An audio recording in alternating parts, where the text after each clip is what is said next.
Hello. Hi, everyone. Hello, everyone. Hi, everyone. We're live. We're live. This is our very first ever YouTube live stream that we've ever done. So I'm going to put all the apologies out up front because this is not our normal format. We are normally in our, well, I'm normally in there, right, guys? We're in our living room. It's not even a living room, in my dining room, recording our podcast and episodes. So yeah, we have the beauty of editing and post-production and all those kind of things, and now we don't, so it's kind of like it's a bit weird, right? It's a bit Everyone's going to nerve-wracking. realise we have no idea what we're doing and we're not as professional as we sound. And there's no way to pause the stuff and edit it and No. cut it out. So that's Or run and use the loo if you're Becky, because she's just went. Exactly. Hey, I resemble that. Am I lying though? No, you're not lying. You're not lying. But no, it's great to do this. I mean, we've been wanting to do kind of live streams for ages. We've been talking about it for a long time, and now we're finally here. We think, sod it. We're gonna kind of push forward and go for it. But the whole session today is all about ask us anything. So we wanted to kind of say there's an opportunity for our listeners, for anyone who's kind of coming along for the chat, to ask us any kind of questions that you want to ask us. And we've already kind of canvassed our kind of listeners that have already joined our Discord. Plug alert. So we have our own Discord server, and we've got a bunch of people already in there who we chat with and engage with, and we talk board games and all sorts of good stuff. So we've actually got some questions already prepared, which is always a good thing to do. But this whole session is really for us to go through those kind of questions and stuff. So I'd invite anyone who's listening to get in the chat, ask anything away. We'll prioritize any questions from the chat for sure. But if not, we'll go to our question list. But before we get into that, how are we all doing, chaps and chapess? How are we doing? Yeah. Good. I'm Yeah? glad it's Friday. Really, really glad it's Friday. It's been a full-on week, but I'm glad it's done with. Oh, hell yeah. I mean, Adrian, how are you doing, mate? I've not seen you for a while, so what have you been up to, pal? What have I been up to? So my hobby desk is slowly being built, so I get to do painting and Warhammery things. Work has been busy, and just a couple of games in the last sort of week or so. Because I think we've mandated to say Ninja Geek Games at some point. I went round Mark's house at Ninja Geek Games and played the new board and dice game Tiangchi, which was, I hope I've not massacred that too much, that pronunciation. It's perfect. But yeah, I don't know about that. But I had a good learning game of that because I'm showing that off at GridCon, which is now sold out. So unfortunately, if you've just heard about it, you can't go anyway. But I will be demoing it there, and it was a good game. Really enjoyed it. One slight downside is that at 2 players, you have to have like a bot to emulate a third player, which I always find is slightly frustrating. But if you're a 3-player and up group, I think this will be a good game to put on a table. But we'll talk. I'll leave it for another time to really get into the meat and the potatoes. meat and gravy of that. Yeah. But yeah, if you're watching or you're watching back, hello, Mark. We like Adrian says, we have to mention Mark Monk pretty much every episode. I don't know why. It's in his contract, I think. So well, we've done Ninja Geek and GridCon already, so I feel like we've done all of our. Yeah. I'm sure there's more to go, which is all good. How about you, Becky? What's been going on this week? Sorry, my cat is deciding to be very noisy, so if you can hear him in the background, please ignore him. I went to see a live performance by Robin Ince yesterday and bumped into none other than Paul Gregan and his lovely wife, Vicky. Yeah, they were there as well.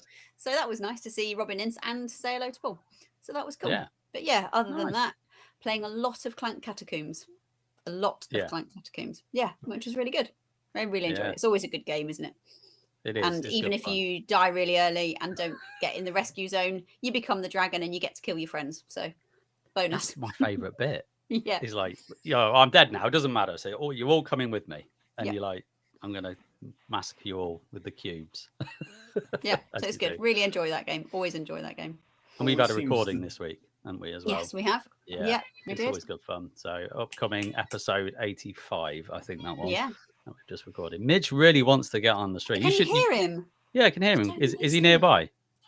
He's sat on the back of the settee. Yeah. Oh, should pick him up. I've already fed him, so normally he's telling you it's dinner time, but that's already happened now. So I don't know what he wants now. Fair enough. How about you, Rob? Yeah, I'm all good, mate. Yeah, all good. Busy week. Lots of board games played over the last 2 weeks, so thoroughly enjoying it. He wants to say hello. There he is. Hello, Medji. He's a star. Sorry, Rob. He's an absolute superstar. Yeah, no, loads of games played over the last couple of weeks. I've been bitten by the Star Trek Captain's Chair bug. I can't stop thinking about it. Yeah. It's got you bad, hasn't it? It really has. It really has. I love it. I'm not even I wasn't a massive Star Trek fan. It's a really good game, and now I'm watching Star Trek, which is something I thought I'd never ever say.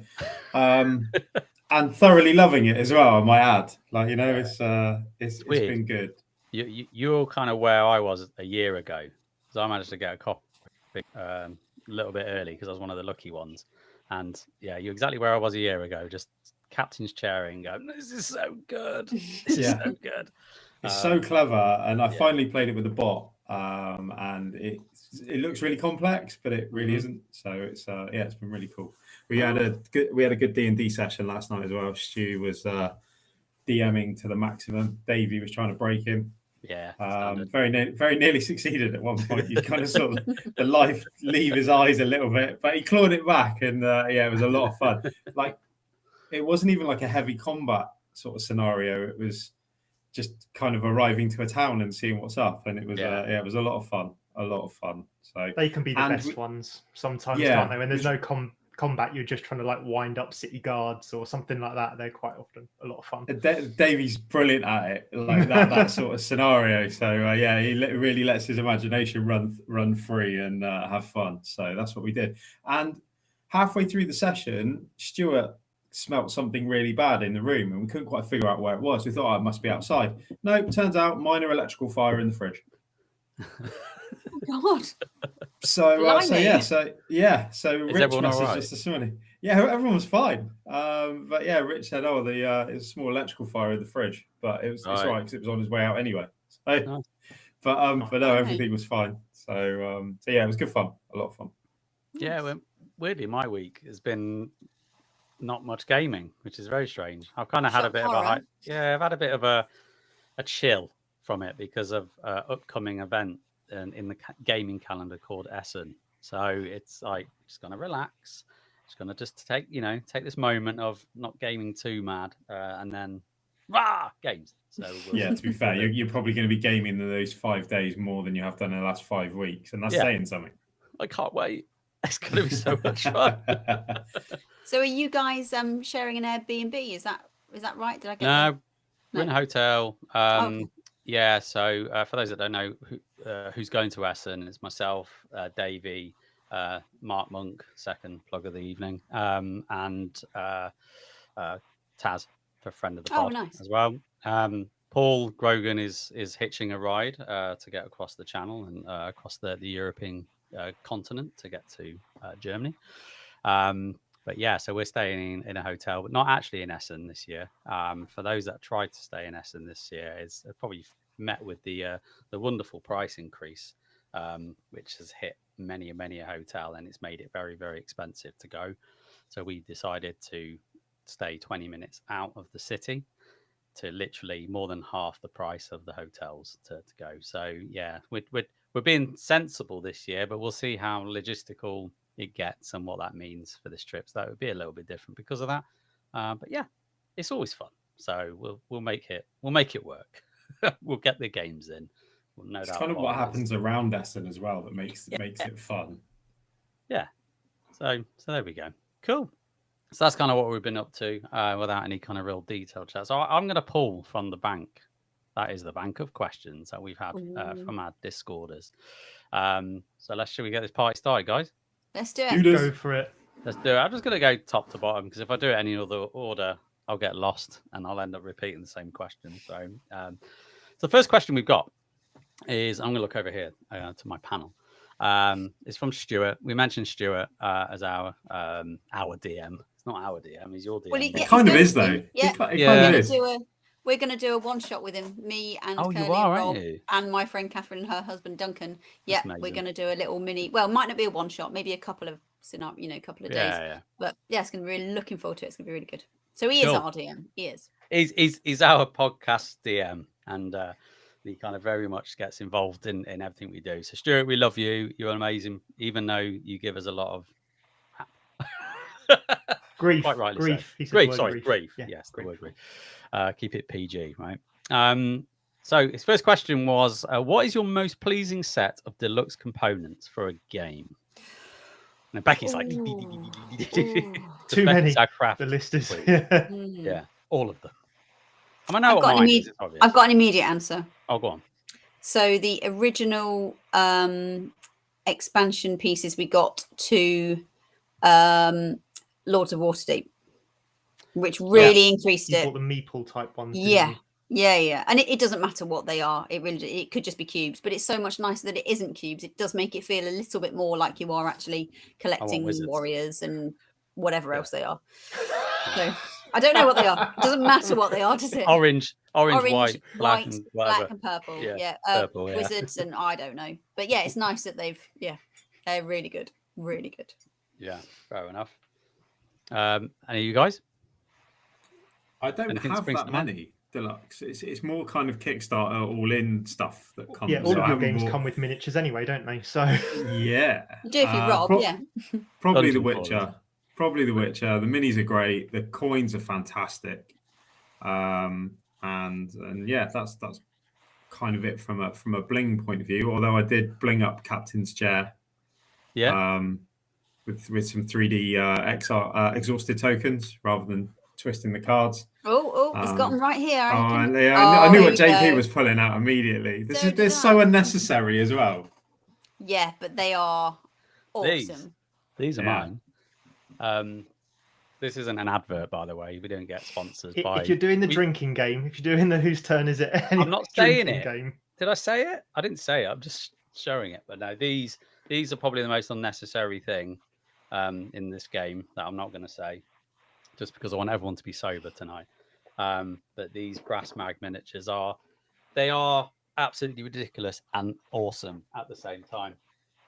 But they're my probably most pleasing. So when you see them stacked up on a set of chips, and you've got Pickett there with his shield, just standing there going, right, let's have it against the tile. It's great fun. At least the burn cycle minis make sense because you need to know which way they're facing. Yeah, the orientation and it helps. So they're unnecessary, but they make sense to the game. Yeah. The too many bones ones just make no sense whatsoever, other than they look really cool. When does and that's enough sense? That's enough sense. Yeah, they don't need to make sense. They just need to make you happy, and they do. Because when you snap them onto the chip, and it makes a little clicky clacky, snappy sound. Yeah. Good all round. Good for every five of your senses. They'd probably taste nice if you were to eat them, but let's not do that. There we go. Adrian, what have you got? I'm going to mention Castles Burgundy with the new release and the acrylics and all that lot, because that's my usual go-to. But I think the one that I'm going to say at the moment is Galactic Cruise. So the upgrade components with the metal and plastic coins and chips and stuff like that are quite good. But the one thing that I think a lot of people commented on is the neoprene mat that has the cutouts in them. Oh, the die cut. Because it's a big old map. You know, I know you've got cutouts in like the Too Many Bones and all that kind of stuff in those mats. But the Galactic Cruise is a full-size mat where they've cut out all the relevant pieces that you then need to put the modular bits in. Yeah. And that is surprisingly satisfying on top of all the other acrylic bits and pieces and the fact that they just did a great job with the inserts. Well, nearly. Some of the bits don't fit into one of the trays. So 3D printed parts over there are to replace it, so I can now fit them all inside. But otherwise, the insert was great, and the plastic and metal was a nice upgrade. But ultimately, it is that neoprene mat that is a full-size board mat with the cutouts in, and you don't quite often see that very much. And it did feel a bit unnecessary when I first unwrapped it, but it's actually quite satisfying to use. Yeah, no, that makes sense. I have become a real sucker for a playmat at the moment. I really enjoy playing with a playmat, and I don't know why. it's a phase I think you can go through where you end up going, oh, this is great, and then you end up with like 8 play mats. Yeah, I've got about 4 just to the right of me. It's I do love them though. Wine bottle holder that you get in like home furnishing stores that you can then thread these play mats through on a wall or something, because they just take up a lot of space. But they are nice when you do get a good quality play mat with nice etch stitching and all of that. It's really nice. I've been very selective with which mats I get and which I don't, for exactly the same reasons. You can just go all out, and then if it doesn't fit in the box, which some of them do, some of them are designed to fit in the box, and that's a nice touch. But if they don't, then I've got one that fits in the box, and the rest not a chance. Yeah. Well, Martin's on the chat. Hey, say hello, Martin. Hello, Martin. Martin, for those that don't know, because he's obviously famous, Martin is a great friend of ours. We see him every GridCon. So every November is a special time because we get to play a game with Martin. So every GridCon, I play a game with Martin. And last year was Stress Botics. If you remember me talking about Stress Botics. Isn't that the Excel spreadsheet simulator? It's the one. Yeah, it's the. I like the sound of that, but I don't think I want to play it. No. And Martin says I'm representing the hair. Yes. Yeah. Becky's got enough hair for all of us. The rest of us are representing facial hair. Or eggs. That's what we're representing. Repping eggs. Stuart said he liked the Galactic Cruise map. I wasn't sure about it, but once he got his hands on it, he was turned and he liked it. So he agrees with you, Adrian. Yeah. Fair play. Right, let's get another question going. So, again from Stuart, is there a game that you think could replace Monopoly in the national consensus? So, when you tell a non-board gamer that you play games and they say, "Oh, like Monopoly," so is there something now that you think within our library that's like Monopoly that you think could be instantly replaceable? It's not like Monopoly, but we are getting to the point where a lot of people ask about Ticket to Ride and Settlers of Catan. Yeah. So those are people I think are now wise to the whole. Some people are now wise to the whole Monopoly thing. So interestingly, when I say board games, sometimes I get Monopoly, and sometimes I'll get like Settlers or like Ticket to Ride or something like that. So I think they are slowly replacing the go-to question for hobby board gamers, where they know you're a hobby board gamer. So they're not really like Monopoly, but I think they have started to weave their way into just general sort of culture, pop culture sort of stuff. Yeah. I've got one. I was just going to share on the screen. And this is dangerous because I'm now doing technical stuff, which will probably ruin everything. So hopefully this is coming through and we can absolutely see pretty much BGG. There's BGG, good. Everyone. This is a game franchise. I own franchise, and it's kind of like a gateway game-esque. It's on the lower end, and it reminds me of Monopoly in the fact that you are trying to build franchises across America. Not that that's what Monopoly is, but it's that kind of economic-y kind of style game. But what I really like about it, if I just pull this image up, because I have to show you the board. The board is basically the USA with all of these like lanes and roads and tracks going all over it, and it is a sight to behold. When you see this board, you're like, "What is going on? This is like crazy." Tentacles of an octopus. It's like designed to be that way. It's supposed to be a confusing board. They kind of said that when they launched it. Or certainly reviewers were saying it. You can't quite see where things end up, but you have to kind of trace it. But it's all part of the game because it's about expanding your franchise and getting to cities. Kind of before your opponents do, and blocking them out and squeezing them out of the market, basically. And it's very deterministic. There's no dice rolling in this game. It's literally, I take a move, I do this, I expand, I pay money, and da-da-da-da. And the thicker that track, so that big red one there, you can kind of see, it costs more money to expand across that track, whereas the little ones cost less. So it's an interesting little game. It doesn't take too long, but it's the one I kind of think, people want Monopoly. I bring this out because it's so much better.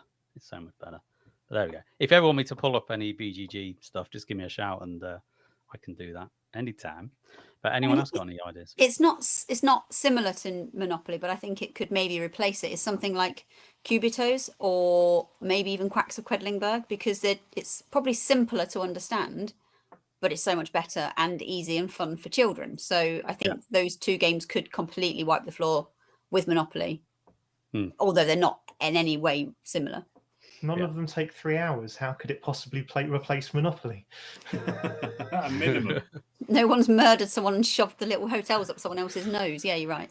It's also much harder to cheat certainly in computer. So I guess you could cheat in Quacks a little bit, but yeah, it's certainly harder to cheat. Whereas part of Monopoly is cheating, right? That is part of. Oh, Adrian, careful now. Yeah, it's fair enough. You've got to be fair, just make it interesting for yourself, maybe. I was going to say Cubitos and Quacks. Yeah. So I'll go in typical dungeon crawler fashion. Hero Quest. It's roll dice. It's move. It's It's old. It's old. Like, it's old and broken, just like Monopoly. That's 3 out of 5 boxes. You know what I mean? So yeah, I'll go with Hero Quest. So I'm gonna go to the chat because Martin's asked a question. So as I said, I'd always prioritize chat.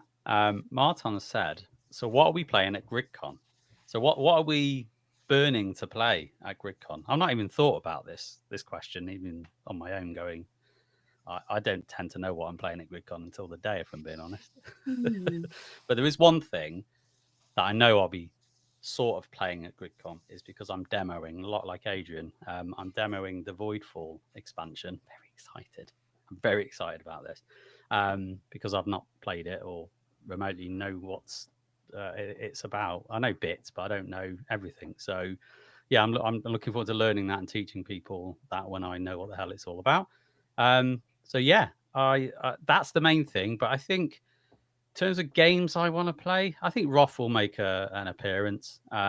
So good. We've been having a lot of fun. Yeah, it's great. Yeah, it's a convention game through and through. It's like a chip theories, dudes on a map, dice drafting nonsense simulator is kind of what I'll call it, but all in the best way. So it's kind of, I can totally see, like when we go to GridCon, either the Friday night, it's usually the Friday night, or the Saturday night, we're kind of tired and delirious. We're playing so many games and we just need something a bit silly. And that could probably facilitate that with lots of laughter. So usually we get put in the corner because we're loud, annoying. So that's what more loud and annoying than we normally are. Yes, we should probably, there's a level, and then we up a bit. Yeah, we exceed that level even more. But anyone else? And what else are you guys burning to play? I want to play Power Vacuum. I really want to get that played because it looks really interesting and quick and simple. Not as in simple, basic, but it doesn't look terribly complex and having to get a load of rules learned. So that's why I'm really fancying that. Yeah. Need to play that. Definitely get me on that list because I keep saying trick taking looks fun. Who doesn't want a toaster that looks like an army general? Exactly. So, I got the deluxe bits for that. Yeah. Nice. Fair. Right, you, Rob. Is it a dungeon crawler? Well, it might be, but not really. Similar to you, that I like playing new games at cons. I like getting out of my comfort zone a little bit and trying new games. I'd love to play Nucleum, but I think we've got a game night booked for that at the beginning of next month anyway. Mm-hmm. So something along those lines, or Kimfire Delve. I really enjoy Kimfire Delve, and it's quite quick. It's quite snappy. It doesn't go on for forever. And for me, it's that dungeon crawler itch. But I will be bringing Furnace. I love playing Furnace. JP's going to roll his eyes because it's all I really want to play at the moment. But I actually really like Furnace. But you're doing the thing that I've been doing about games. Like when I used to bang on about Voidfall all the time, and you used to roll your eyes and go 100%. I'm doing the same now. I'm just giving it back to you, mate. To be honest, but I'm glad you like Furnace because it is good. It's a great game. I really enjoy Furnace, and also I'll be bringing Galaxy Trucker because it's fun. Oh yeah, I'd love to play silly, that. Stupid, silly, a bit of nonsense, and please come. That we did. That. So I really want to play it. We can. Absolutely. Yeah, it's just nonsense. It's great. Love it. Yeah, Adrian. So I'm demoing 2 games. So Tianxia, as I mentioned at the start, and I offered to do way more. Can I do all of them? Yeah, I was basically like, look, whatever you don't feel free to put me in for. So I'm doing, but start with at least I'm doing Tianxia and Ice and Idols from Inside Up Games. Okay. So one's a bit more of a beige sort of Euro-y game. Yeah. And that doesn't sound like. And you take the mick out of me for doing dungeon crawlers. Which strangely reminds me of Perseverance Episode 1. because you're defending the wall. So there's like the Great Wall Perseverance episode 1 sort of factor to it, where you're kind of working together, but really you're out for yourself. You just kind of need to protect your bit of the wall, or the bit of the wall that affects you the most. So there's that, and then Ice and Idols is a bit more of a sort of a family weight game. I don't know, it's quite family weight, but it's a bit of a lighter game that I'm going to demo there. And otherwise, I will probably just wait and see what everyone's brought back from Essen, because I'm not going this year, which the FOMO is slowly increasing on that. It'll be rubbish. And no, it won't. and I've slowly, so I've sort of known about what I'd call the sort of the big names of what's being released, but I've been doing a bit more delving, and there's a few there, and I'm hoping people might have bought some of them back. That I can give them a go and see if they're as good as I think they might be. Well, if you need us to pick us anything up, just give me your shopping list and we'll do it. Yeah. If you see Viking Seesaw, can you get it for me, please? I think what we need to do is probably get a Google Doc and everyone just put it in, and we'll see what we can find when we're out there. We'll go shopping. Just to confirm, you're buying them for us, right? No, I'm acquiring and getting the PayPal straight away. Okay. We'll figure it out. Martin also says, a follow-up question, not related, but will there ever be a Whose Turn Is It Anyway convention? Oh, it's like he's been reading our minds. Can neither confirm nor deny that statement. Yeah, I mean, the real answer is that there isn't one at the moment, but it is something we are thinking about seriously, and we would love to do a convention for sure. But it's the work involved. I mean, you've asked Paul Grogan running CrigCon. It's a lot of work involved in it, and location, just finding the right time in the year as well to do it without conflicting with other key conventions or things that are happening. It's quite tough, and obviously you want to fill it. But we absolutely are thinking about doing one. We'd love to do one. Nothing too crazy or extravagant. We want to keep it pretty much open gaming for sure. But I think watch this space is all I'll say on that, because we haven't got a date or done anything about it yet, but it's on the list. It's something we chat about, and it would be really nice to do. So we've got 12% of a plan, haven't we? We have got 12% of a plan, but hey, it's better than zero, right? That's the main thing. Cool. So there we go. Let's go back to our bank. So Zach from our Discord channel, also known as Mugwump303.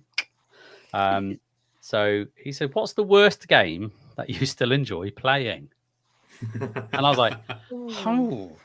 So I'm thinking, how do I answer this one? Is this the worst game rated that we enjoy playing, or is it just that we know it's a bit naff, but we still enjoy it for whatever reasons? I think Adrian's got one, and I think you've got one on the hip. I was just thinking the other way around. So what is a very great game that I'm now really tired of, but no one else seems to be? That's not the question. Is Far Away.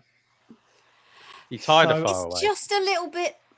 No, it's an amazing game that I love showing people. Yeah, I have now played it. I think I'm getting close to 100 times in person. Wow. That many? Yeah. That's impressive. And I am pretty much done with that game now. Even though I've picked up the first expansion, I'm genuinely considering picking up the second expansion, see if it adds anything. I love it. I think it deserves all the accolades it got 2 years ago. I absolutely kind of got to sort of say egg in your face after you ribbed me mercilessly for standing in queue for an hour at Essen because I was pizza you missed was that good, little mate. game. The pizza you missed was good. He didn't miss it. It was just late at the table. I just turned up late. He was and got sweaty. absolutely done for it, and then everyone suddenly seems to have picked up a copy of it. So I feel like very much like I've proved the point with that one. But yeah, I'm done with that game. But I'm trying to think of games that are genuinely not very good that I enjoy playing. Can I just interrupt? I've just seen Martin says he has a copy of Viking Seesaw. Martin, we will negotiate. I'm happy to buy one off you. That sounds, if you're serious, you've got a sale. Yeah, if you put your PayPal details in the chat, Martin, I'm sure Becky will finish the transaction before this live stream is over. I don't think Far Away is a bad game, though. I think you're right. It's an incredibly clever game that just is a bit too thinky for what you think it's going to be, because it looks quite simple, and it's got very simple icons, and the premise of it is simple, but then when you actually do that, it's like working backwards, isn't it? So it is clever, and it is simple, but it's not easy. But it's definitely not a bad game, but I can see why. I've started going for absolute Hail Marys because I played it so many times, and I've got like scores like 30, 40 higher than I normally get, sort of thing, where I've had really good scores. So now I'm doing the ridiculous plays to just see if I can top my own sort of top scores. Nice. Of like over 100 and stuff like that I'm absolutely desperate to try and sort of top. But yeah, I'm kind of done with that, I'll be honest. But yeah, I'm still racking my brains for a bad game. What I've got. The one that came to my mind. I think me and you might think. I'll go, Rob. Go on, Rob. I think we might be thinking about the same game. Go on. Game of Thrones. Yeah. This is exactly the one I was thinking. Only because we spoke about this the other day, in the sort of it's not a great game, but it's probably one of the most fun games I've played around a table. It's hard to explain why, but I think because the mechanics aren't great. It's probably not terribly. I don't know. There's something janky about the old Game of Thrones game, but we know it is, but we still love it for it, and. Yeah, but we still. I think it's because I class Game of Thrones as an events game, like Twilight Imperium. So I kind of it's the exception. I go, no, it's not the best mechanically, and I know it's not the best this, that, and the other, but it's still an event game, and it creates stories and it creates moments. So therefore, I don't care, and that's okay. But I don't think it's the worst game. It's hard for me to think of the worst game that I still enjoy playing, because I technically won't. Like, for me, the worst game stay away from them. Yeah, it's Food Chain Magnate for me. Is my worst game. And would I play it? No, I don't want to play it because it's horrible. so there we go. But yeah, fair enough. I can't think of a game that I really want to play that no one wants to play. I don't know. I can think of a game I don't want to play that other people do want to play, and that's Spirit Island. No. I'm done. No. I would sell it if Curly wasn't. There's a tiny bit of him that does like playing it, and so I might just move it up to the second beta tier rail of games. That's not this bit here, because there's not enough room now. So something's got to move. And I would never. I don't think I'd ever care if I ever saw that game ever again. But we've got the expansiony thing that you could only buy from abroad at the time. It's in the shrink, as you can see, because I just don't want to play it. I just don't want to play it. They are supposed to be simpler spirits in that as well. Sure, so if it is but I'd just rather play someone else. I'm just no. I have thought of one. I've thought of one. So I have a tradition. So me and a few friends get together every New Year's Eve, have a few drinks, play a few games, all that kind of stuff. All good. There's a game that they used to make me play quite regularly, and I managed to sort of make it into a thing we only play on New Year's Eve, because I do kind of like hanging out with friends and having a joke about what turns up, but I don't really like the game. I don't think it's great, and that is Timeline, which is basically put these events in time order, and I genuinely don't like the premise of that. And what we'll do is we'll mix, so they come in like movies or entertainment, or it'll be like inventions or whatever. There's like 6 different boxes of like different things, and we'll generally just shuffle a few of them together. So it'll be like, I wonder what the difference between the Terminator movie and I don't know, some other Arnie film, what each one of those came first, sort of thing. And then someone else will have the pencil. I wonder if that was invented before Terminator came out. And so you get these sort of quite funny moments in it. So I quite enjoy playing it for a few hours on New Year's Eve just to pass the time. But I genuinely think that it's a bit like Scrabble. You have to like word games. Timeline, you have to like the idea of knowing when things happen. It's sort of, well, did that come out a year before or after this, that kind of thing? And it's just not my not my preference. Or your cup of tea. No. So, yeah, I'm just laughing actually because I'm just reading the chat. Stuart says hide the sausage. So thanks for that, Stuart. I appreciate that. Well, his previous thing was, what was the last game you set up and then went nah and packed it away? Oh, that makes much more sense. Yeah, I didn't see the question. Well, I did that with Too Many Bones. Well, yeah, I didn't set it up and then play. I was playing it solo, trying to play it solo, using patches, and I kept re-racking the battle because I kept just absolutely just naffing it. And I was like, no, I'm going to learn this. I'm going to try different things. And I just kept doing it, and I couldn't pass it. And I was like, it's been 3 hours now. This was meant to be a fun evening. I don't want to play no more. Yeah. And then I rage quit Ark Nova, other than when I did that. Mm-hmm. I didn't set that up because it was computer, so that's all right. It doesn't count. Yeah, I mean, the last game that I set up and went, no, I can't be bothered. It's been a while. It has happened because you kind of get a burst of energy to go, oh, I really fancy that. And then you burn out before you even start playing. I can't remember. I don't know if I've done it on Frostpunk once because Frostpunk's just the sheer amount of cardboard sideboards that you have to kind of put and arrange in various different places. If you're playing solo, there's just a lot of bits to it. But it might have happened when I did a solo run through of Perseverance a long time ago, because that's especially episode 2. That's a setup and a half. That's just like, whew. It's usually when I'm soloing. Obviously, I don't just pack it, set one up and go no. Yeah, sorry, mate. It's kind of got to be a solo thing. Otherwise it's rude. Well, you do occasionally leave my get house. Those moments. I don't want to play. We do kind of occasionally get those moments where if you're like playing a full day of gaming, where someone will get a game out and you'll start putting it out, and halfway through like the setup, someone might go, I'm not really feeling this, and a few other people might then sort of chip in, and you think, oh, okay, but it's generally considered rude, isn't it? So it's I know when it happened. Oh, so I think we was at Full Board Gaming 2023 3, one of them, and New Angeles. I set New Angeles up, and then for whatever reason I had to re-put it back in the box. But that wasn't more because I couldn't be bothered. It was a logistical reason why we couldn't get it to the table at that time, and was trying to get the player counts, and everyone was like, oh no, I want to play this. And I think it ended up with Joel from Devon Dice Podcast ended up being on his own, bless him. So we had to kind of pack it away, and a little part of me was sad because I really wanted to play it, but we got to play it in the end. So that's the main thing. We played it the next night, didn't we? Probably. Or maybe we played it the same night, but later. I don't know. I can't remember.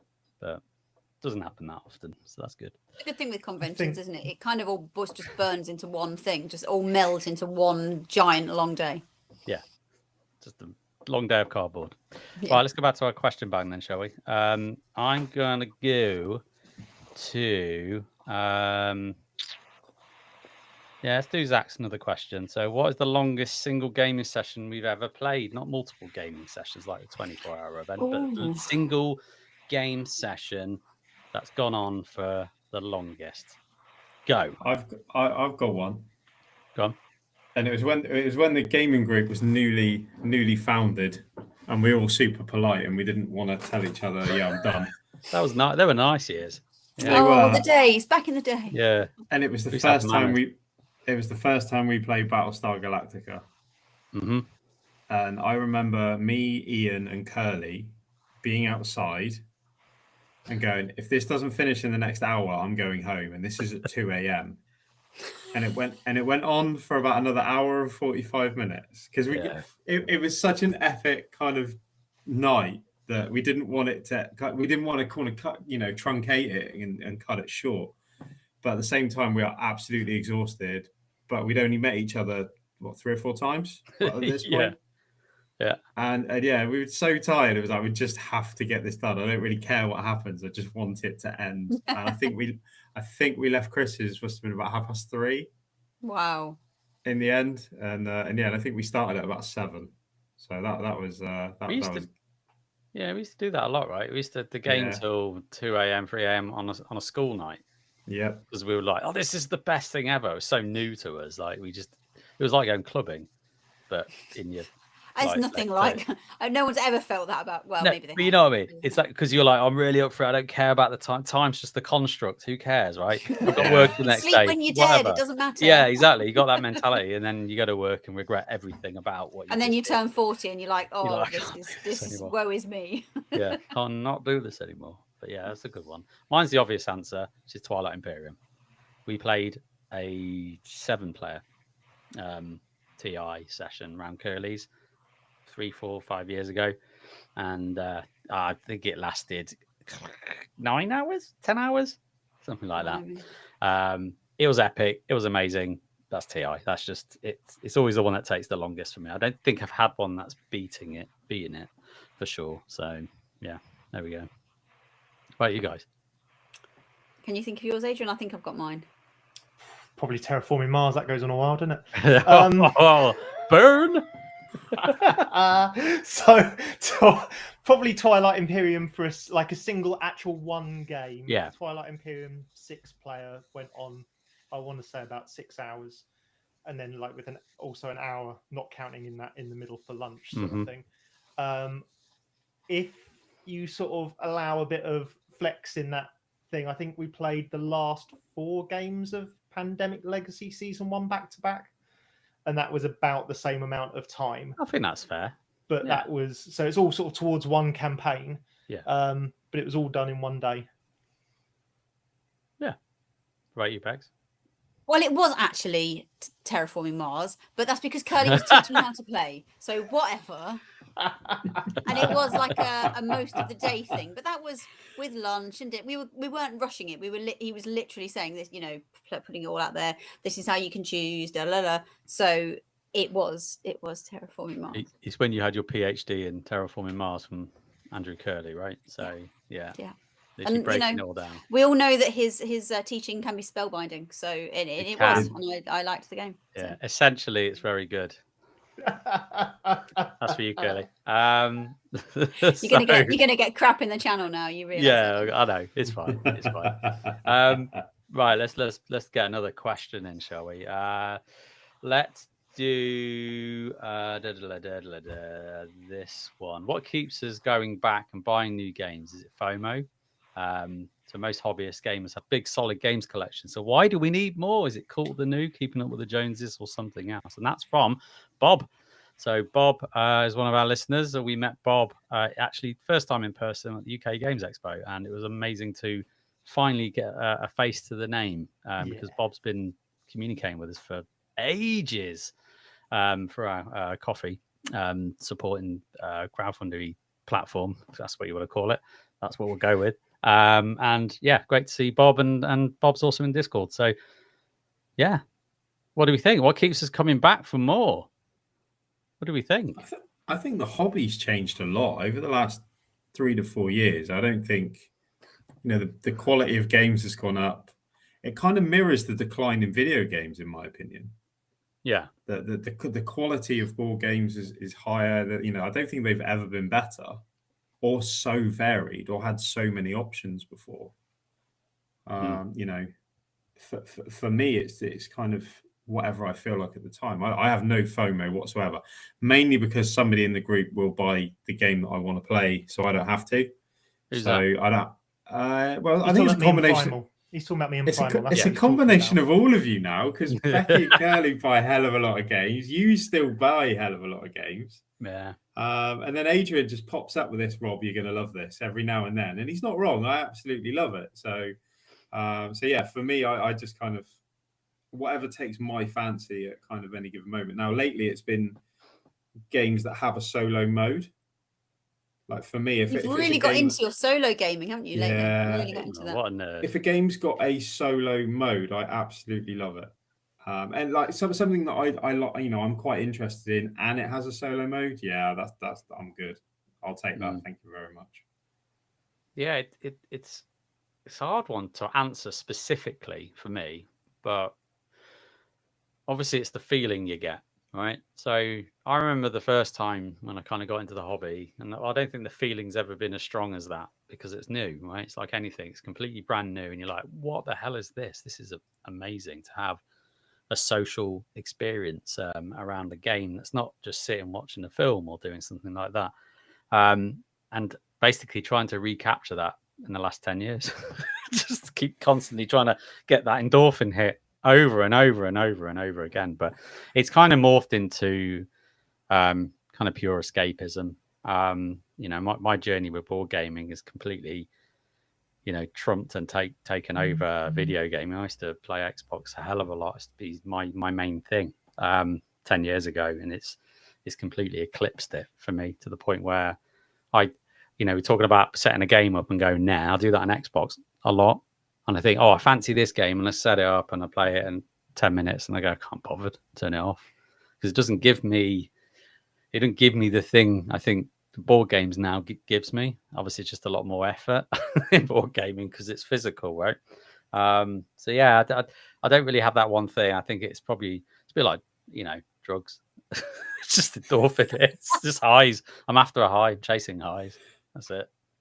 That's a claim right there. Yeah, it's fair enough. What about you guys? I think for me, maybe I'm hoping that I'll find one that I'm just suddenly really good at, and I won't have to learn it. But maybe it's kind of building onto all the others. We know that a new game comes in and it's going to be worker placement or deck building or whatever, and maybe I'm kind of questing for the best version of that thing, whatever that thing is. But I think thinking about it more and my attitude to change and that sort of thing, I've been doing a lot of thinking about that for work stuff. And I really, when you add an expansion, if it changes the rules or it changes the things up, I just hate it. So I don't think I'm looking for changing things or adapting the stuff I have.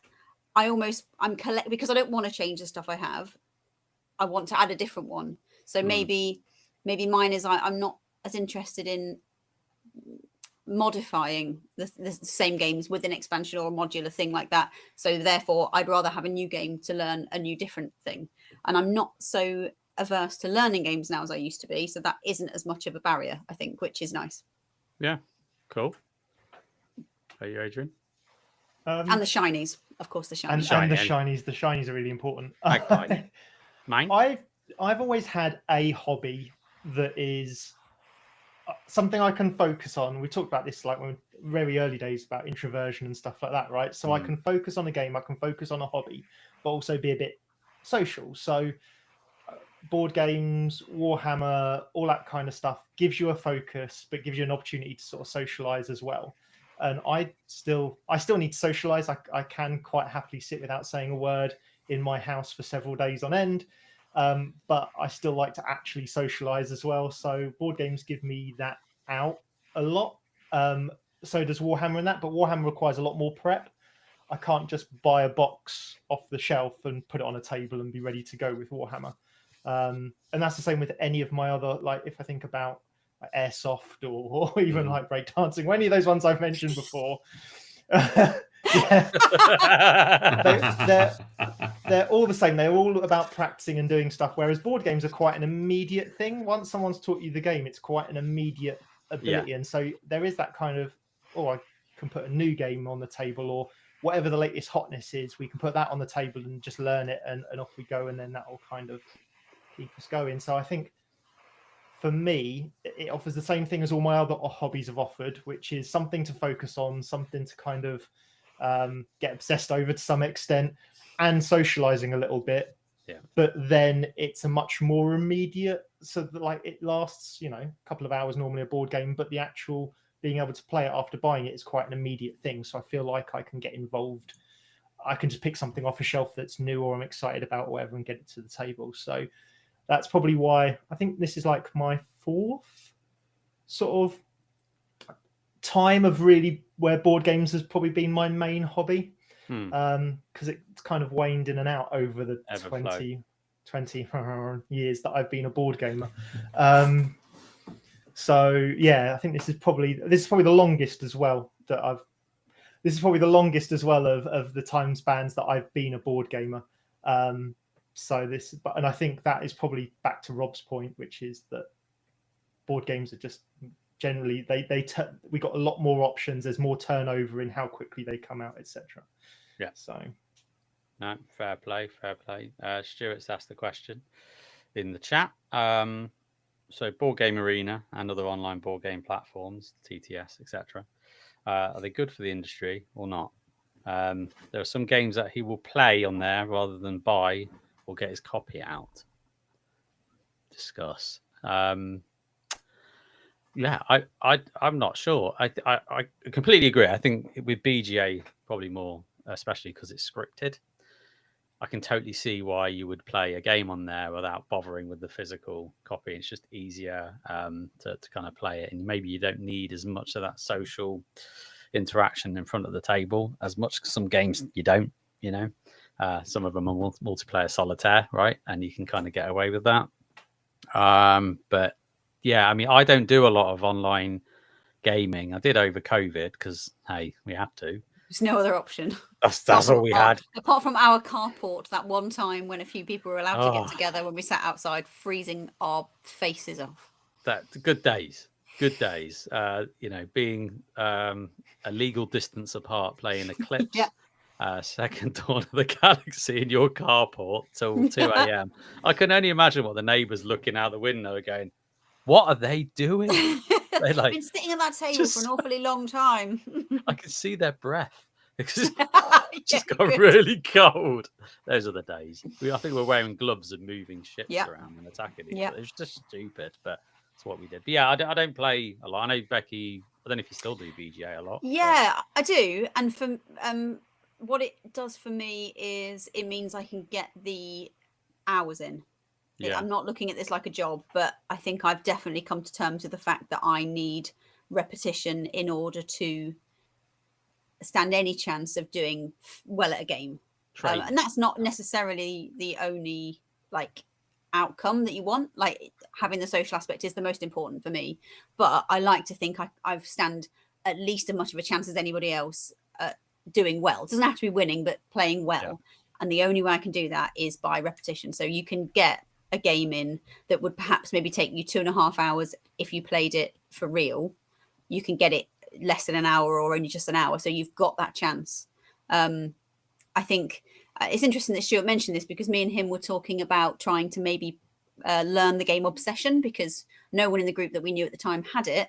So we were like, oh, I do fancy it, but I don't really want to go out and spend 80 quid or whatever it is.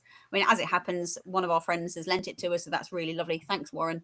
Thanks, Warren. But we could have, our original plan was we'll just play it on BGA. Either, we'll sit together in a room and play it, which might be easier, or maybe we'll just play it online, and use the chat function if we need to, and learn it like that. I don't know that necessarily BGA is a great way to learn a game, although they've got pretty good tutorials, I will say. But I think perhaps it's easier to know the game already. But that was going to be our way of trying to figure it out. So I think it's really good for that. Yeah, the thing that I find a bit alienating sometimes with BGA is that I'm used to the user interface of a game physically. Yeah. So then I go and play it on BGA and everything's in the wrong place in my brain. And I'm like, okay, so that board's up there where normally it's there, or that's there. And I'm really I'm configured to a game to be where it needs to be.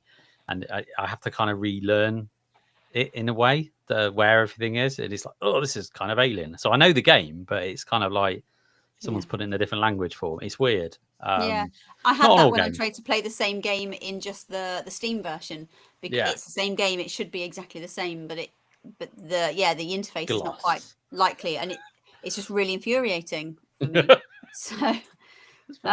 So yeah, I think you get used to BGA, and I think when you play one game on BGA, the next game, I don't know, it's quite similar. The way that they make it work is very similar. When you get used to that, it's really helpful. Do you think putting games on BGA helps the sales of physical games?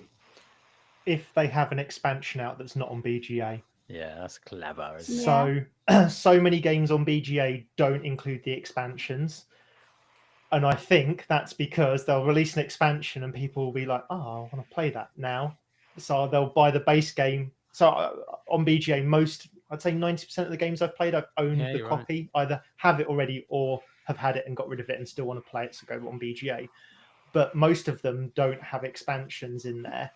And there's been a couple of times I've sort of been like, oh, I actually want to get that back to the table just so I can add the expansion in, because it's not on BGA. And I think that is a driver possibly of why they don't put expansions on BGA, is because it allows people to then go, well, actually, I want that extra stuff in. I need to go and buy the physical copy. Yeah. Fair enough. That's a good I question. don't use BGA, but I very nearly did. I think no, I did. I was going to play a game, and then something happened. But I had a real Seven Wonders itch. Yeah, you did. And I was like, well, it doesn't have a solo mode. Someone about that. And Rob, I was like, about that. It's not meant to be like that. Sorry? You want to see somebody about that? See a doctor, about your Seven Wonders itch. It's not good for you. But no, I wanted to play it, and I was like, I very nearly set it up and set the game up in BGA. Something happened, and I got called away, and then I never went back to it. But it's I think for actually some a good people, game it might be the only. For some people, it might be the only option of playing the bigger games. Yeah. You know, who don't like. We're very lucky that our gaming group is quite large, and we have access to, to people. But some people, like I say, it might be their only option. In which case, then yeah, absolutely. Yeah, fair enough. I'm going to go back to Bob for his question, which he's asked, for a good game night, do we pick your main game and invite the ideal number of players, or do we see who turns up and decide on games together and see what happens? Well, it's an easy question for us, because 99% of the times we plan our evenings around a game. Yeah. So it would lead you, like, in our gaming group, we kind of have a few rules, because we love rules, don't we? But helps organize the fun. Helps organize the fun. Yeah, organize fun. It's the best kind of fun. But no, we kind of say, look, anybody who's a part of our gaming group can plan a game night, and put game night up. Say a week next Tuesday, I want to play Nucleum, and obviously it's got its ideal player count, and then off we go. Who wants in? And people jump in, take the seats, away we go. If people don't own a game, they get to request a game from anyone that's got it in their libraries and say, you know what, Becky, I really want to play Power Vacuum. Why have we not played it yet? Then they will get included in the event when Becky would set that up. So that's the other thing that we kind of do. So generally, we organize our game nights around specific games. Now, every often we do game days. So it could be like, Rob literally got a games day this Sunday. So we're looking forward to that. No reason. I keep saying it's his birthday, games day, and it's not. And it's because you usually do one around birthdays. I look forward to receiving my present. Yeah, Rob's birthday's in May. So, it's ages away now, or further back. But so, yeah, sometimes we do a day and then we'll just see who comes and then figure it out. But that causes me a load of stress that I don't need in my life, because you're trying to make sure the right game's catering for the right numbers and everything. Whereas doing it the way I do it, or we do it, it's set up. You know what the expectation is, and if it's a game that you don't want to play, you just don't sign up to it, and that's okay. And we use Aftergame. For those that haven't heard Aftergame, it's an app. I suggest that any gaming group has it, because it's fantastic app. It's brilliant. We used to use Facebook events, and that was fun, wasn't it? The biggest problem was too many people would accidentally sign up at once for a game, and then it was trying to work out who was the last person in. And it never told you. It never told us. Or it would say there's 4 going, but one was the Facebook itself, we think. Yeah, it would do that. Yeah, it's 4 going, and you look in the invites list, and there's 3, and you're like, what? And it's just had really weird things. It didn't kind of work well, and you're right. The whole who's the last one in, and everyone's like, well, I definitely got in before you, and it just causes awkwardness that you just don't need. And so Aftergame just takes that out, because if you're in, you take a seat, and it's clear, like you've got the seat. And if you don't get the seat, you don't get the seat. You can't get in, and it removes all that nonsense. But you can do it both ways on Aftergame. You can plan the game, or you can plan a day. You can do it whatever you want. So if you've got a regular game night every Wednesday, then you can literally see who's coming to that, and then plan your games around that. So you can do it either way. But I just like as well. You can add your game collection to it, can't you? Yeah. So other people can see your game collection and go, I fancy that. Yeah, Becky's got that game. Cool. I'll speak to her directly about setting it up. So yeah, that function's really cool. And when a game's created for me, because my diary isn't always up to date, is it? Occasionally, we've had issues with your calendar. I got history. I got history. I'm getting better. Well, I'm way better than I was. Well, but I have to put this out very quickly. The reason why Dan is on the podcast is because of your calendar issue. That's all I'm saying, right? Dan knows this. He knows how lucky he is. But because you didn't put UK Games Expo 2020 whatever 4-3 in your calendar. No, 4 it was. 24 in your calendar. I had to share a room with Dan. All your fault. And look what happened there. Look what you've created. Yeah. We love you, Dan. You're like two perfectly stable elements that when you go together just become unstable and terrible and powerful things happen. And that's exactly what happened. How did you describe yourself the other day? Mentos and Coke. Coke and Mentos. Yeah. On their own, perfectly innocuous. Put them together. Crazy. Crazy times. Yeah. Funny, but crazy times. Sorry, my original point was that when an event's created, you could just add it to your diary immediately. Just go, bosh, add to diary. It's in there, done, lovely. So for me, that's probably the best part about it. Yeah. So great app. One that we talked about so many times, the fact that we wish there was an app that did this back in like 2018 and then did nothing about it, and somebody else created it, and it's brilliant. It's exactly what you need. And again, we're not sponsored by After Game. We just use it and think it's a great app, and please use it if you're in gaming groups or you want to start a gaming group. And actually, if you want to see what gaming groups are out there, some gaming groups are public, and they'll want people to come to play. So you can kind of set private and do all of that lovely stuff. But yeah, generally that's how we manage our role. I mean, it's grown because in the early days of 2016 or whatever it was when we started our gaming group, there was only like 5 people in it, and we played 3 times a year, which sounds mad now when I say it out loud. 3 times. I don't think we ever played 3 times a year. I think it was about the first year wasn't frequent. It was like, right, we go. Yeah, but you started in November. No, we didn't. We put Game of Thrones night in or day in. We'd play it, and we said that was brilliant. And then it was like, right, we'll set another one up in 2 months, 3 months. It's how we did it. We just didn't. I don't know why, but yeah, now it's just got out of control. But I don't care. Okay, let's go for another question. I think Martin has chucked one in the chat. Says, if money is not an issue, what's the one thing we would change about our podcast? God, Jesus, Martin. You're getting with the heavy, thinky questions, aren't you? JP. I reckon I know what JP's would be.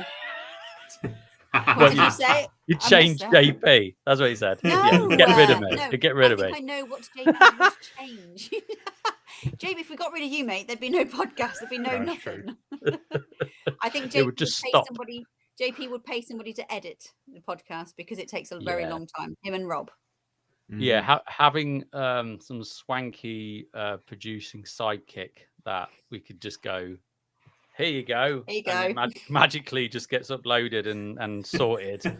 Make this sound good. Make this good and make us sound good. Yeah, that would be great. Because that is a challenge with some of our edits. We're not editing this for our sins, but we're trying to be good and nice. But if you listen to some of our bloopers, if you listen to my last episode, I couldn't even speak properly. I don't know. But I cut all that out. That's going in the bloopers. Yes, it's great. So I sound very eloquent and normal most of the time, but not in real life. You're right. It's harder on a podcast to say the scripted bits because the rest of it we're just having a chat. And to be honest, that's quite normal and fine and eligible. But when we're saying the scripted stuff, that's the hard bit. That's the because your brain just goes, don't mess it up, and then you mess it up. It's inevitable. I mean, Adrian and outros goes kind of hand in hand, as we know. But I still take so many people have caught me up on how many times you have to cut out the outros. Just because I did it first doesn't hold the ground forever for bad outros. Yeah. I like the way that you redid one once, and it was worse than the one that you redid. Oh yeah, it was what was we recorded me and Becky. What was the last week of summer? Allies or enemies. That was dreadful. That was. Yeah. Don't worry, I've redone the outro, and I listened to the redo. I was like, oh, I don't know why you can't use it.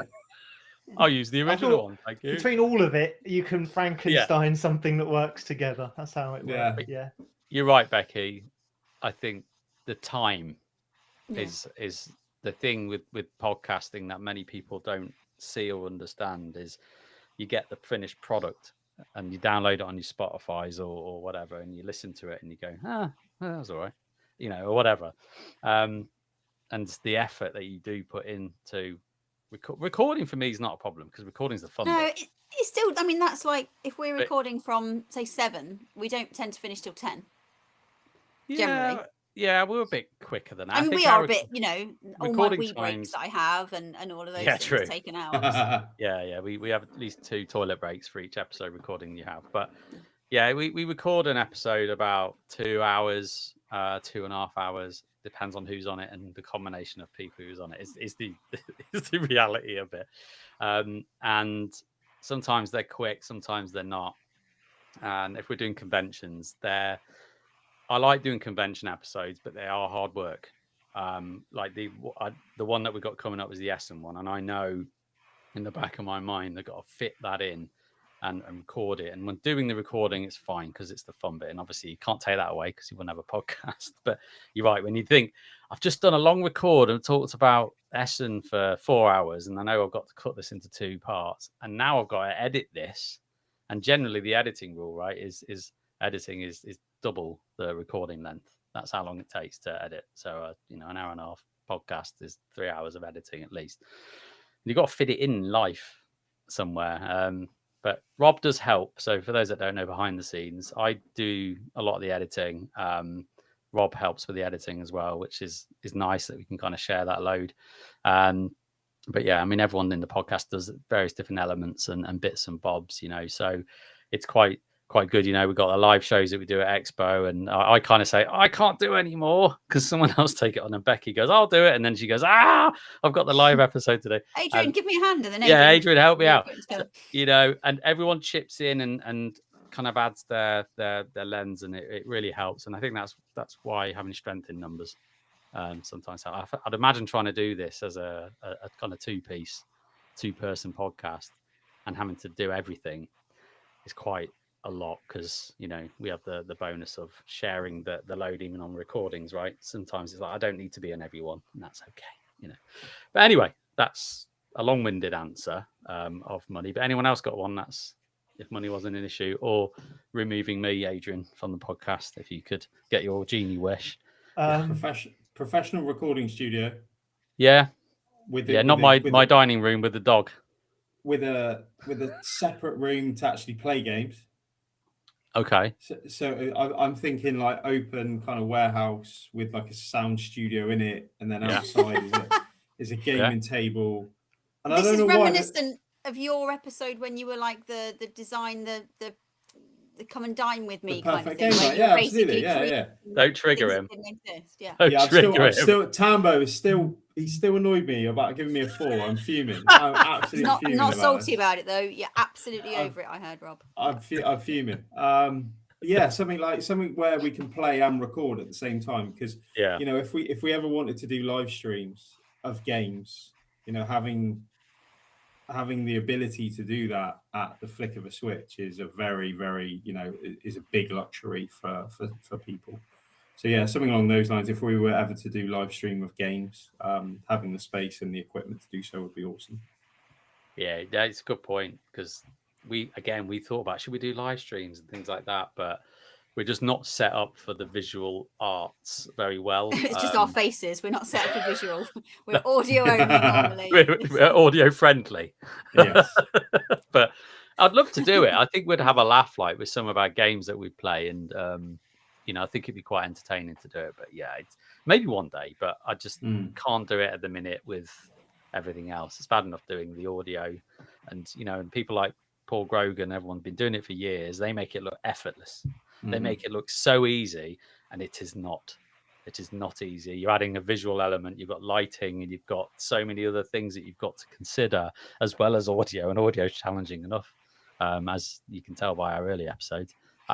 So yeah, good call, Rob. I like that one. What about you, Adrian? Have you got anything on the You just won the lottery. I think you've covered the two main ones, which is having someone to edit and having a better sort of setup generally. But going back to our want to do more stuff. If money was no issue, I think we'd set up like a con of some description or more events or something like that. But again, that needs time, and money, both of them, doesn't it? So it's kind of trying to balance those really. But no, I think we've got most of them. Go on, Rob. Board game butler. Set up. Not this again. Away. Yeah, set up the game. Pack the game away, and provide drinks and snacks throughout the evening. Just Yeah, but that's now a selfish gaming group. Other the podcast wish. She's like, and they're intertwined. You don't get one without the other. If we did have a channel where we played games, and it just so happened that we had a butler to serve on us at all times while we're playing a game, I said a board game butler. Swanky. But not a butler. They have like the little the little towel with meeples on it. Towel. Yeah, with meeples on it. What would you like, sir? Yeah, can I help you, sir? They could brush your hands off after eating Doritos, so you don't touch the cards with it. Just saying. If I see someone stroking your fingers whilst playing a game, we're going to be quite worried, mate. So, but anyway, let's move on. It's taking a turn. Had to get weird at some point. It did take long, did it? Well, let's move on to the next question. So I'm just looking in the chat. We've got a few actually, which is cool. Diddly dee. I think the next question is Stuart. What were your original expectations or goals for the podcast? Did you think you would still be doing it by now? Great question. I think we sit as a group every year. We have like our AGM, which sounds really official. It really isn't. I don't know. We have got coloured Post-it notes. Well, the first year we did do a Post-it note session. I quite enjoyed it because that's my job. I do all kind of workshop facilitation stuff.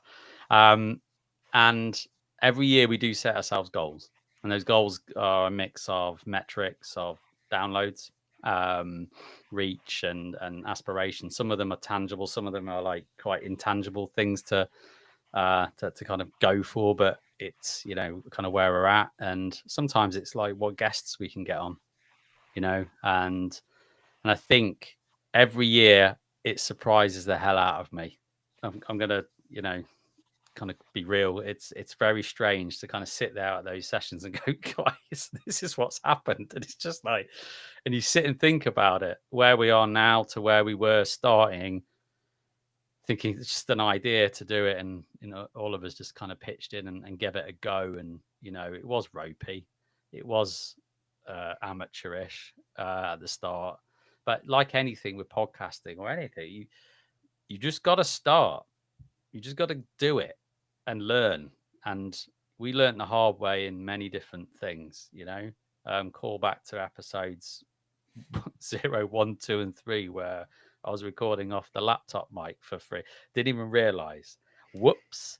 Close the window, even if it is hot, because it makes it really makes the sound awful. Honestly, the stress of it getting feedback going, your audio quality is a bit crap, guys. And you're like, but why is it? Because we're not sound engineers and none of us got that experience. And, you learn and you get better at it and you take advice and you do all those things. And then the next thing you know, you're doing this and you're doing that. And then you're at conventions and someone recognizes you. And that's the craziest thing. When the first person came back, we sat at Expo and we've got our, T-shirts on. And they walked past and stopped and went, I know you guys. That was really weird. That was like, but we're just a group in the Southwest that just plays games. And that was a humbling experience. And I remember that very well. And now it's just really amazing to kind of speak to fans and listeners. And that's the bit I love. I love it. So when we do our live episodes at the UK Games Expo and people come to see the show and come to speak to us afterwards, it's so great. And I want us to always stay grounded. And if you ever catch us not being that, you call us out on it, because that's really important to me personally, is that I don't want to become... We've just suggested a board game butler, and now you're like, please keep us grounded, people. Like... No, I didn't. Rob did. You said no constraints. You said no, so my mind went mental. Yeah. For me, it was two things. When somebody said, I recognise that laugh, and it was Davey at a convention. Yeah, that was great. And the other comment was, I think Adrian's not as grumpy in real life. Yeah. that was the other comment as well. And I was like, people get it. People get it. It's just a persona. That's it. Sort of. It depends. I think for me, it was always really important. Everything that we've always said every single year was that it's still fun. And when the fun stops, that's when we stop. The whole thing is no good anymore. And I think we're trying really hard to make sure that never happens. And if we're not having fun in a certain way, then stuff needs to change. Yeah, exactly. And yeah, go on, Adrian. I was going to just say, I previously did a podcast that luckily I've kept hidden from the world. What? Where is it? What is it called? Mic drop. What is it? Breakdancing by Adrian? Absolutely not. Is it the Electric Boogaloo podcast? With fedoras. So the waistcoat. Don't get the waistcoat. Sorry, and the waistcoat. No. So that lasted 7 episodes, thankfully. Because we need to troll for this now. We need to troll for this. Internet, find it. Everyone listening. It's surprising because I thought we'd do the same. I thought we'd get to maybe sort of 15, 20 episodes, and then the sort of the sheen would sort of off the apple and all that kind of stuff, and it'd just be like, okay, maybe we won't. So the fact that it's kept going for as long as it has, and we're still going with things and finding cool new things to do and that we want to do and having fun, I think is massive testament to the sort of the group, the fact that there's a few of us and we can sort of pick up slack between each other, and B, just the fact that we're clearly having fun doing this still and just recording episodes about what we want to and stuff like that. Yeah, and what people need to kind of realize is that, it's probably obvious, but this isn't our full-time thing. Like, speak for yourself. I only do this. Wait, what? Yeah, we don't do this full time and sustain all of our careers off it. It's definitely. I mean, Dice Tower's got 8 of them now. It has. I think they're sustaining 8 people, so I think we could get to the point where it could totally happen, and I'm all for it. So if I can quit work and just do podcast and board game related stuff, I'm down for that any day, and I'm sure many of us would be. But at the minute, the reality is we've got day jobs and we've got to do it. We've got to fit this in there. But I want to call to a question because it really links to this topic that Martin actually asked in our question bank is, have we ever thought about going on a hiatus and changing approach to the hobby? And I'm going to kind of say, and hiatus for the podcast or hiatus for board well, let's say both, because it for me, they're kind of linked in a way. Because if you hiatus from the hobby, kind of means a hiatus from the podcast. The term where we let's talk about Hex and be pretty quiet. I haven't played anything for 6 months, and it's not really much point in talking about it. But I suppose it's a one-way thing, because you could have a hiatus for the podcast but still just do hobby, right? But yeah, just thought I'd link that in. I don't think I'd ever think about never playing games at all. But I think just the natural ebb and flow of stuff does mean that sometimes you play more and sometimes you play less. But that, I don't think that's to do with wanting to necessarily. Although I think if you've got, say, 4 events in 1 week, then you might think, oh God, I'm going to just, like you were saying, JP, basically the last couple of weeks, you've kind of just laid off a little bit because you've been super on it. And I don't know if that's necessarily because you haven't got time to be on it right now, or you're just kind of anticipating being super on it in a minute. So you're just allowing yourself a bit of brain downtime rather than I'm not interested in game downtime. That's how it is for me anyway. Yeah. I'd always play a game if I had the mental capacity and the time to do so. Other times, boring stuff like doing your housework and doing your job and homeworky type stuff gets in the way. But I think I'd always be rather board gaming, to be honest. Yeah, fair enough. I mean, Adrian, you said you kind of dipped in and out of the hobby 4 times. So obviously you have had hiatuses of the hobby. Is that because other hobbies have kind of taken over and consumed that want and need pretty much? Usually. So I've sort of moved around the country a bit between sort of uni and going home and coming back and stuff like that. And so sometimes it's the gaming group you've got. So like I've had D&D take over before, where I've done twice a week, basically, I've done D&D and stuff like that. And so those kind of things do ebb and flow, or say Warhammer or whatever else it is. And I've actually kind of had a mini hiatus from the podcast. Not that I think anyone would notice, but I missed a run in the middle, and the way we recorded, one batch was really late in recording before release, and then one batch we recorded really early. Got the mic. And so it meant that I kind of didn't actually do anything for the show for like 3 months, basically, or record anything for nearly 3 months. And at that point, I actually did consider, was this the time to sort of go, have I had my time on the podcast, all that lot? Yeah. And actually, I found that the podcast, a couple of times the podcast has got me into board gaming again, because we've been talking about something and I've thought, oh, maybe I'll give it a few weeks or a month or whatever. And we talked about something, oh, now I want to play something. And vice versa. Sometimes I've played a game and thought, actually, I really want to talk to you guys about this, and we'll do that through the podcast. So they've kind of helped at different points. You know, we've 3 years now. They've kind of helped at different points put passion back in where it sort of dulled a little bit. So yeah, it's been quite helpful having both on the go, because it's kept it both going longer for me. Yeah, I think I don't remember a time in the hobby where I'm like, I'm out, or I need a big hiatus from the hobby. But podcast, I think the closest I've been, I'm going to be real here, the closest I've been was last year, and in the run up to Essen, I think of last year was a pretty rough time, and it's not the podcast. So this is the thing: the podcast is hard work, but I always enjoy the elements of the podcast, even editing. I quite find it, I find it zen. I find it's a kind of, I go into my mind palace and I sort it out. But it's everything else. So when your life pressures are mounting up, or work pressures are mounting up, you tend to go, well, where does the podcast sit in the priorities of life? And it never is at the top. It can't be. You've got wife and family and kids and work, and work's what gets you the money. And so every time these things really push up, the podcast is what wobbles a lot of the time. So either podcast or the hobby. So yeah, last year I was like, oh, I don't know if I can do this anymore. And then I went to Essen and I just forgot all about it and got excited again. If I'm being honest, Essen just recharged me. And I find that conventions like Expo and Essen are like little charging ports for me to go games. I just get excited about it again. Yeah, that's my answer. How about you, Rob? In typical Becky fashion, I'll be right back. Okay. Hasn't muted. No. So this could be a really audio experience. Yes. Rob, how about you? Well, in the beginning, I think I wasn't in a particularly good place mentally. And if you awesome nerds hadn't kept making me come to game night, I probably could have gone, yeah, it's not for me. But similar to what Adrian said, the podcast, hearing you guys talk about other games, and then I'm like, oh, I'd give that a try.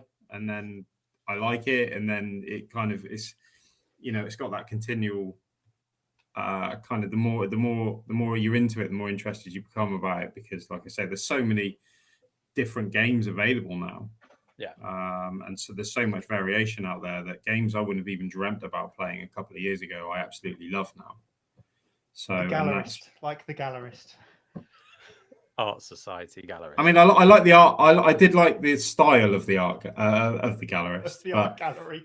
The art gallery. I like the little easel. I like the easel. That I love. But that's where I got the two confused. Box. Ooh. But like when I was like, do you know what? I really can't be doing with game night tonight. And then no, it's all right. I'd lent somebody played something in the box and they'd left a bit of paper and there was it's all right. Sorry. It's all right.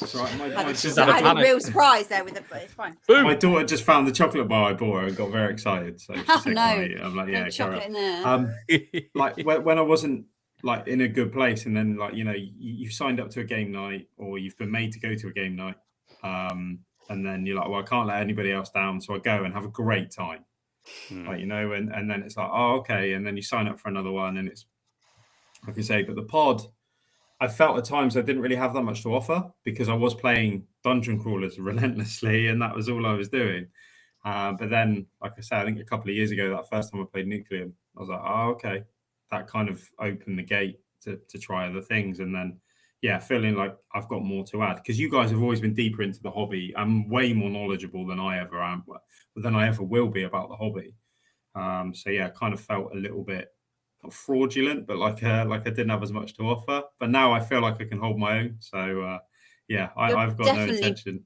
Gaming loads more than well, anyone. Not than just you used to, but probably more than lots of us, I think, at the minute. I've gone into the Cerniverse and everything, and I love it. I don't know who you are anymore, Rob. I don't know who you are.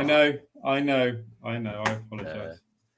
So we are getting towards the end. But let's probably have 2 more questions, shall we? And then we'll wrap things up because it's Friday night, baby, and we should say bye to Martin. Martin said he's going. Martin's going. So cheers, Martin. Appreciate you coming, Martin. We love you. We'll see you in a few weeks. About Viking Seesaw. Yeah, she won't let you forget. So a question from the chat is: with your fancy new YouTube channel, will you do any live streams from Essen? I need to feed my FOMO with content. You know what? I've not thought about that, but I am sharing a room, third plug of the evening, with Mark Monk Ninja Geek Games. So we should do like nobody wants every time you mention him. Like nobody wants to see the content for you two sharing a room. Nobody wants to see that. Nobody on earth. Day in the life of as in a hotel room. It's the wrong platform. He starts talking about his ironwood again. But yeah, I don't know. We could. I'll have a think about it, Zach. So I mean, we could do it. It could be little video diaries maybe at the end of the day. We'll see. We'll see how it goes. It's a weird one because normally at Essen's one of the conventions, which is purely around the kind of sale and acquisition of games and demos. It's not really a place to play. So you play all your games in the evening. So one of the things that we've learned by going is the first year we went, we just kind of hit the convention hard and we were completely done in by most of it. Hit back. It hit back. It hit back hard. So. Yeah. So the second time we went, we left earlier each day and actually got more gaming in the hotels and stuff afterwards. So it's kind of one of those things that I'd love to sit and do diaries, and maybe there's an opportunity in time for it. But I also want to play games in the evening. So we'll see. We'll see if I've got energy and things. Why not? Why the hell not? So let's do that. Typically, we do like the little snippet interviews, or we'll do that. We thought of throughout the day on our like Facebook and socials, don't we? So yeah. You'll still have little tidbits to get you through the day. Hopefully, I won't be there unfortunately, but I know Davey and JP are limbering up to do some interviews and stuff like that. Yeah. Yeah. Now enjoy those. Speak to designers and publishers and chat about what they're sharing. 2 minutes, 3 minute snippet, isn't it? It's quite nice. Little blast, a little video blast as we call it. So let's get a final question. So final question, I'm going to take Stuart's question here because I really like this question. All right. So you've angered the board game gods. As punishment, again. As punishment, will be transformed into a living playing token or meeple. But you can choose which game you're playing. What would it be?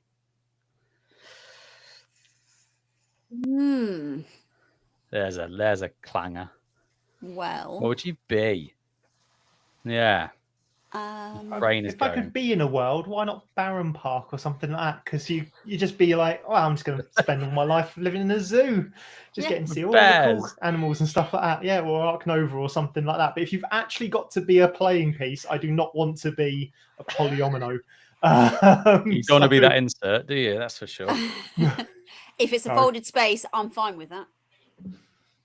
I would say there's some really beautiful little dragons they made for Flamecraft, and they're really, really cute. And if I had to be a play piece, I would be one of those.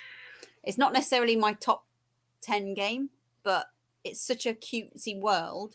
So if it was like a real world and you were actually going into it, I think the Flamecraft world would be quite nice. Yeah. God, I'm struggling with this. I'm trying not to mention the game that everyone thinks I'm going to mention and think of something else. So you've got one, and I'll look over it. I'd quite like to be one of the vengeful spirits that defends the island on Spirit Island. I reckon if you're going to have a life of doing something, being a vengeful spirit, are they? There's not like your tokens are just those little red or yellow, or well, mine have got like glitter on them now because I upgraded I blinged them up, but they're just sort of fairly standard tokens, aren't they? I guess. True. But a character, yeah. definitely. I'm just looking at my collection and I've just seen. He wants to be the Witcher. No, I don't. He wants to be Wind's howling. I'm going to be. I think I'm going to be a standee from King of New York. Cyber Bunny. I'm going to be a kaiju. I'm going to be a kaiju. Oh yeah. Yeah. I think I'm going to pick one of the characters because I really want to play Perseverance since it landed, right? So episode 3 and 4 landed about 3 or 4 days ago. I'm just going to be one of the characters in that because then I get to be in 4 games and ride the dinosaurs. And ride dinosaurs and put little cute saddles and raptors. I mean, is there much more to life than putting little cute saddles and raptors? They're so tiny. I had to put them in the little insert when I was packing it away. And I was like, my God, if I lose one of these, raptors, raptor saddles. I'd be one of them. And I get to fight dinos and then ride them. Adrian, which spirit are you going to be? Zach wants to know. Oh, I don't know. What did I play recently? I played the, I think it's like the mid-level one that it's like a verdant forest sort of thing where it's all about sort of slowly spreading across the board. That was quite fun. Or the one that just causes fear. Why not be the one that terrifies everyone? That's quite a good one. Yeah. If you're gonna be a vengeful spirit, you might as well be the terrifying one that everyone. Well, the bringer of nights and dreams. He's pretty scary. Yeah. The big tree. Oh, this one's pretty cool. The water one. That one's quite cool. The river surges in sunlight. Yeah. I love the names of the spirits. Big troll dude. Not like Dave. Dave the rock spirit or that one. The lightning one. I like that one. That's the only one I like to do, as we all know why, because it's the simplest. There's chaos in the old world now, so I could just be one of the chaos gods from Warhammer. That would be quite cool. I could be Zinch from Warhammer. Isn't it a giant bird? Yeah, but it's a change of ways. He's scheming all the time. And manipulating things to make things happen the way he wants to. That's quite. That's a Ravenclaw, Adrian. That's a bit Slytherin, isn't it? Just saying. It's thinky, isn't it? Can I change my answer? Go on. Yeah. If we're going that, I'm going to be Darth Vader from Imperial Assault. Yeah, fair enough. You're right, because that first scenario when you play Imperial Assault, Vader. You're genuinely terrified when he turns up. Like, holy crap! It's like trying to force choke you across the map. Just throws you around the place. You're like, run away! Brilliant. Yeah, I'm going to be that guy. Yeah, that's fair. Could be Chibi Ant-Man from Marvel United. There you go. There we go. I think we're coming to time, and I've had a lot of fun tonight. It's been great. And it's been great. The great thing is that we've not got through all the questions, which is not a bad thing. That's a good thing. There's still loads of questions that we haven't answered, so that means we need to do some more of these, and maybe get some more questions answered. But no, this is a little test for us tonight, guys. We wanted to do a little live stream, see how it went, chat, and obviously because we do podcasting, we can talk for about 17 hours without sleep. It's just normal. But yeah, I'd expect we'll do some more of these in the future, and we'll start planning some more in, and who knows, maybe get some other members on. We did do a test with Curly, didn't we? And he was a bit naughty on the YouTube, so we had to ban him. So he's in the chat, but maybe he can behave himself and come on camera. So that'd be cool. Mr. F bomb popped out a couple of times. F bomb and a C bomb, I think. Oh, was there? Maybe. Yeah. He's potty mouth. That's what it is. He's a potty mouth, but we try to be good on the YouTubes. But no, look, thank you everybody for listening. Like always, we love it when people get engaged, and it's great to see you guys in the chat engaging and asking questions. Thank you so much. We really do appreciate it. And if you're listening to this back and have watched it again, thank you. This is new to us.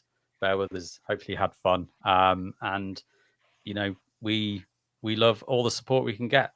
If you enjoyed it, share it. That's how we get better. That's how we grow this podcast. That's how we've got to where we've got to, is because of our listeners like you doing what you do.